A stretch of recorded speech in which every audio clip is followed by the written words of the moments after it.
اصل میں جس کا دنیا پر ایمان ہوتا ہے نا, تو وہ صرف دنیا کماتا نہیں ہے بلکہ کمانے کی ترغیبیں بھی دیتا ہے.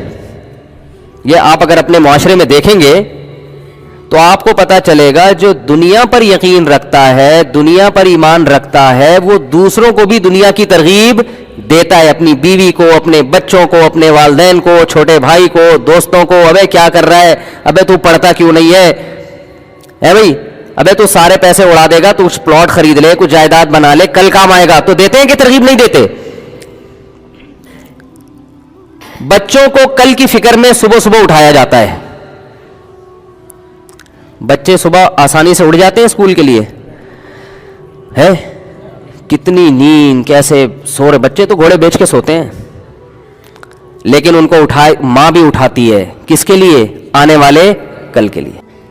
تو قرآن ہمیں بتاتا ہے کہ ایک کل وہ ہے جو غیر یقینی ہے, جس کا آپ کو یقین نہیں ہے کہ وہ کل آئے گا بھی کہ نہیں آئے گا, اور ایک کل وہ ہے جو 100% یقینی ہے, جو 100% یقینی ہے. وہ کل ہے کہ اگر آج کوئی سائنسدان بھی کہہ دے کہ وہ کل نہیں آئے گا تو آپ اس کو بھی جھوٹا قرار دے دو. اس کل کو کہا جاتا ہے موت. یہ ایک ایسا فیوچر ہے, یہ ایک ایسا مستقبل ہے جس سے ہر شخص کو گزرنا ہے.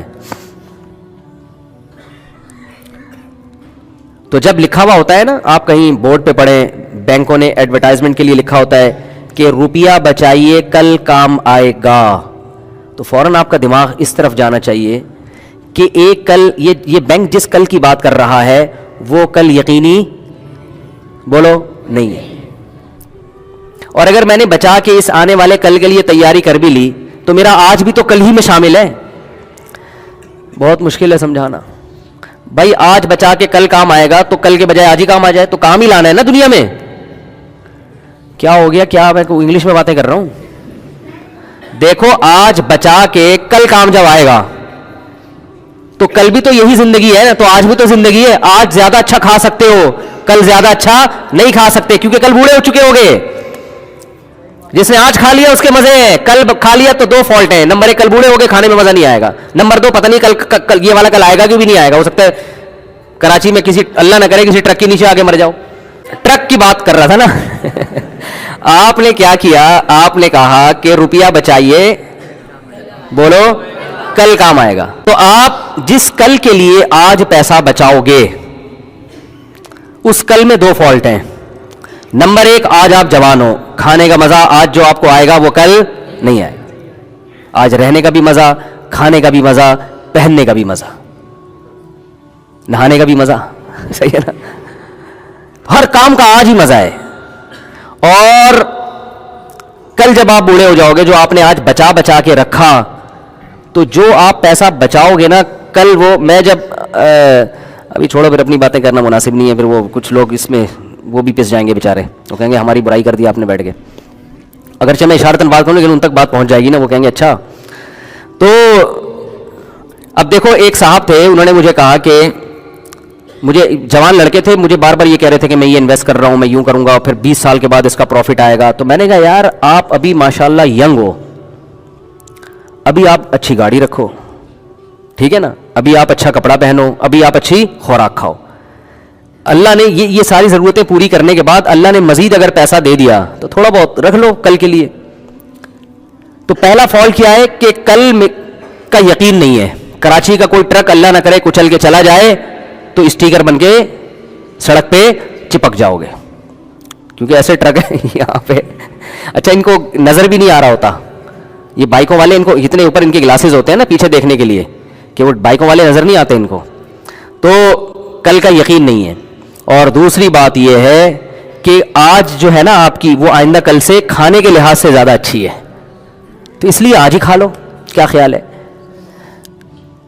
تو بچانے کا جو کانسیپٹ ہے نا, بچانے کا, شریعت کا بالکل الٹ ہے. ہم بچانا اس کو سمجھتے ہیں کہ آج نہیں کھایا کل کے لیے رکھ دیا. اسلام اس کو بچانا نہیں کہتا, اسلام اس کو ضائع کرنا کہتا ہے. اسلام کہتا ہے جو پیسہ آپ کا تھا آپ پہ لگا ہی نہیں تو وہ آپ کا ہے ہی نہیں. بچانا یہ ہے, نبی کیا ہے بچانا؟ حدیث میں آتا ہے رسول اللہ صلی اللہ علیہ وسلم گھر تشریف لائے, امی عائشہ سے آپ صلی اللہ علیہ وسلم نے پوچھا کہ کچھ کھانے کو ہے. انہوں نے فرمایا کہ ایک ہدیہ آیا تھا ہمارے گھر میں, کچھ بکری کا پایا تھا یا کیا تھا, تو میں نے سارا صدقہ کر دیا, ایک تھوڑا سا کھر اس کا بچ گیا ہے, کچھ مجھے پورے الفاظ یاد نہیں, حدیث کے مفہوم بیان کر رہا ہوں, باقی سارا کیا کر دیا, صدقہ. دیکھو ایسی کنڈیشن میں ہماری کیا حالت ہوتی ہے, ہم کہتے ہیں یہ کوئی صدقہ سینٹر کھولا ہوا ہے تم نے, یہی ہوتا نا. ولا يحض على طعام المسکین, قرآن کہہ رہا ہے جس کا آخرت پر ایمان نہیں ہوتا وہ کھانا کھلانے کی ترغیب نہیں دیتا, وہ بیوی کو بھی ترغیب نہیں دیتا کہ بیگم تم نے کیا خیراتی ادارہ کھول کے رکھا ہے, وہاں سے ہدیہ آیا اور تم نے اٹھا کے صدقہ کر دیا. لیکن ہمارے نبی کا چونکہ آخرت پر ایمان تھا, نہ صرف یہ کہ اس پر آپ کو غصہ نہیں آیا بلکہ آپ نے اپریشیٹ کیا, اور ایسے خاندانی طریقے سے اتنے زبردست الفاظ سے امی عائشہ کی حوصلہ افزائی کی, حالانکہ اب کھانے کو آپ کے پاس نہیں ہے, اتنا سا بچ گیا ہے.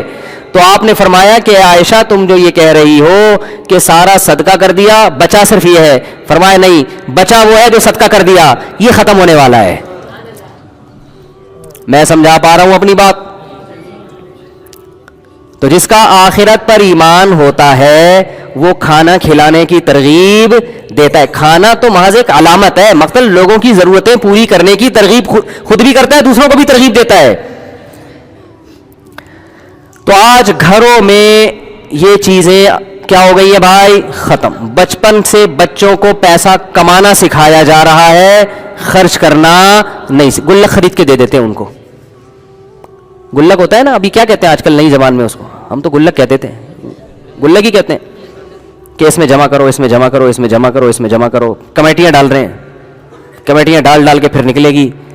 اور عجیب بھکاری پن ہے یار, میرے پاس عجیب قسم کے بھکاری آتے ہیں, میرا دل چاہتا ہے میں ان سے پیسے مانگوں. حقیقت ان کے حالات سے پتہ چلتا ہے کہ جی وہ زکوٰۃ کے پیسے آپ کے پاس آئے ہوئے ہوں گے تو اتنے روپے چاہیے, کیا کرنا ہے, یہ ضرورت ہے, فلانی ضرورت ہے, یہ ضرورت ہے. تو میں کہتا ہوں آپ کی تو اتنی تنخواہ ہے, کہتے ہیں وہ ہم نے کمیٹی ڈالی ہوئی ہے اصل میں آڑے وقت کے لیے. جس آدمی نے کمیٹی ڈالی ہوئی ہے اس کا مطلب اس کے پاس تون بھرنے کے لیے ضرورت سے زیادہ ہے, تبھی تو نکل رہی ہے کمیٹی کے لیے پیسے نکل رہے ہیں. تو میں بھی بہت ڈھیٹ ہوں الحمدللہ اس معاملے میں, اللہ نے مجھے بڑا ڈھیٹ بنایا ہے. میری جیب سے پیسہ نکالنا آسان نہیں ہے, یہ بتا دوں. آپ سمجھ رہے اتنی سخاوت تو مفتی صاحب کے پاس جب جا کے مانگو ایک دم نوٹوں کی گڈی نکال کے دیں گے. بھیکاری کے لیے میری جیب سے نکلنے کے اصول بہت سخت ہے. اپنی مرضی سے دے دوں تو کوئی مستحق نہیں بھی ہو, اپنے پیسے اگر دینا چاہے انسان, دوسروں کی امانتیں تو غیر مستحق کو نہیں دے سکتا, میں اپنے پیسے مستحق نہیں بھی لے جا بھائی. لیکن آپ ٹرائی کر کے دیکھ لیں, 1 کروڑ روپے میرے پاس پڑے ہوئے ہوں اور آپ آگے مانگ کے نکلوانے کی کوشش تو کر کے دیکھیں. ایسا آپ کا خاندانی قسم کا انٹرویو ہوگا کہ آپ بولو گے ایسا تو ہم جب فوج میں بھرتی ہونے کے لیے گئے تھے نا, ISSB کا امتحان دیا تو اس وقت بھی ایسا انٹرویو نہیں ہوا تھا. کیوں لے رہا ہے بھائی تو پیسے؟ ایک صاحب آئے کہ مجھے بہت شدید ضرورت ہے, میں بالکل یہ ہو رہا ہوں, اور بہت ایسے واقعی بڑی ضرورت تھی, ان کو بیماری چل رہی تھی, کو پتہ نہیں کینسر تھا کیا تھا, اور اب میں بہت پریشان ہوں تو مجھے اتنے لاکھ روپے چاہیے اور واقعی ضرورت تھی. تو آپ کوئی زکوٰۃ سے بھی تعاون کر دیں یا صدقے سے کر دیں. یہ ہے جو کل جن کے ہاں کل کا مفہوم بالکل کیا ہے, چینج ہے. ادھر نبی کی حالت کیا ہے, اپنی ضرورت قربان کر کے کل کے لیے امی عائشہ نے دے دیا تو حوصلہ افزائی کر رہے ہیں, چلو آج بھوکے رہ جاتے ہیں, کل اللہ ہمارا پیٹ بھر دے گا. حدیث میں آتا ہے نا, نبی صلی اللہ علیہ وسلم نے فرمایا قیامت کے دن اللہ اعلان کرے گا, کہاں ہیں وہ لوگ جب میں بھوکا تھا تو انہوں نے مجھے کھلایا, جب میں پیاسا تھا تو انہوں نے مجھے پلایا.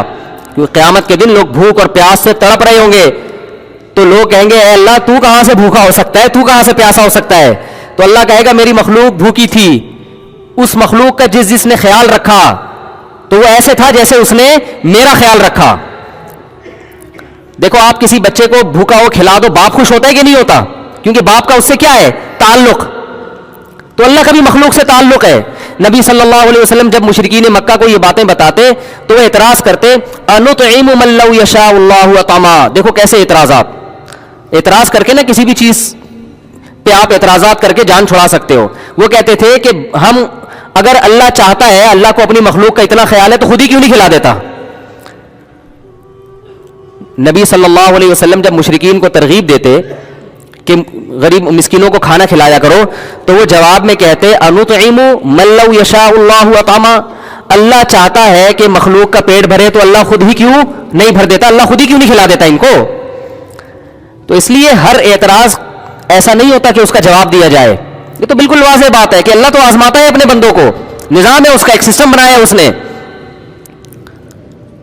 تو چاہے تو اللہ دنیا میں غریب رکھے ہی نہیں اور امتحان ہو ہی نہیں. قرآن تو یہاں تک کہتا ہے اگر ہم چاہیں تو سب کو زبردستی ہدایت دے کے جنت میں لے جائیں. ہم تو یہ بھی کر سکتے ہیں. اللہ کو شوق تھوڑی ہے لوگوں کو جہنم میں ڈالنے کا.